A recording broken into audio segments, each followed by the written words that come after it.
ঠিক আছে, ভাইরাল করে দাও, ভাইরাল করে দাও।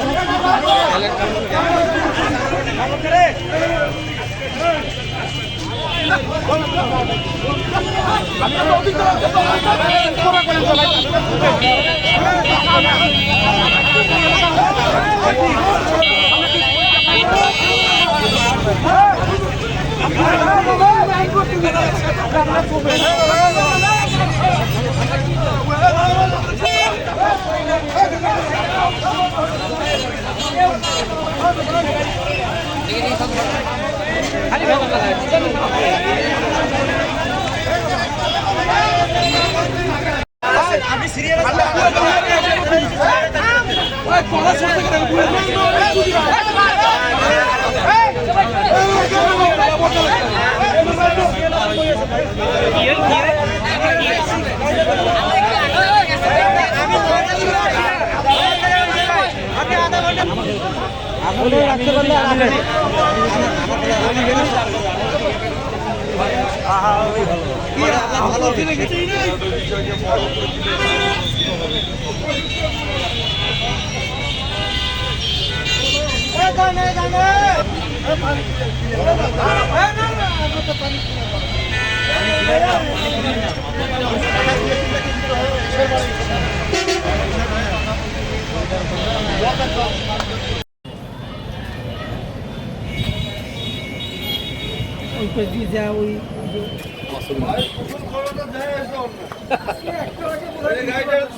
সকাল ৯টার দিকে এখানে এসেছি। আসার পর দেখি প্রায় ৩০ থেকে ৩৫টা গাড়ির পিছনে আমার গাড়িটা দাঁড়া আছে। প্রায়ই আসলে এই ধরনের ঘটনা ঘটে। আমরা এসে আসলে এই ধরনের পরিস্থিতির সম্মুখীন হই। সেক্ষেত্রে যে আমরা যারা ছোটো মোটো চাকরি করি তাদের ক্ষেত্রে কিন্তু বড় ধরনের একটু সমস্যা, অফিসে ঠিকমতো অ্যাটেন্ড করতে পারতেছি না।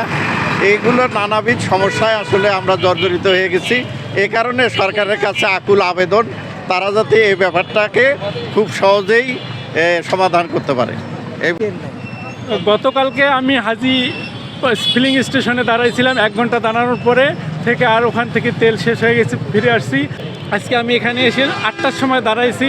আমার সামনে তখন গাড়ি ছিল 11টা, এখন দেখতেছি গাড়ি আমার সামনে আরও কিছু স্থানীয় ভাইরা পাওয়ার দেখায় গাড়ি নিয়ে আসছে বোধহয় 25-30টা। এখন আসলে আমাদের সাধারণ মানুষের জন্য এখানে কি করবে সরকার, কি করতেছে, আমরা এভাবে লাইনে দাঁড়িয়ে থেকে কতদিন তেল নিব, এটা আসলে আমরা কি ভাষায় কথা বলবো, এটা আসলে আমরা ভাষা খুঁজে পাচ্ছি না। আমরা অসহায় হয়ে গেছি এই ব্যাপারটাতে। সকাল 9:30টায় এসে লাইনে দাঁড়িয়েছি, তো সিরিয়াল মেনটেন হচ্ছে না। পাশাপাশি এই পরিস্থিতি যে কতদিন থাকবে সেটা মানে আমাদের বুঝে আসতেছে না। হ্যাঁ, আর এভাবে লাইনে দাঁড়িয়ে প্রায় ঘন্টা 3-4 করে লাইনে দাঁড়িয়ে থাকতে হয়। লাইনে দাঁড়িয়ে থেকে 200 টাকা 300 টাকার করে তেল পাই আমরা। তারপরেও মানে পরিস্থিতি খুব একটা সুবিধার না। লাইন নিয়ে প্রচণ্ড গোলমাল, অনেক সময় হাতাহাতি ধস্তাধস্তি এরকমও পরিস্থিতি হয় আর কি।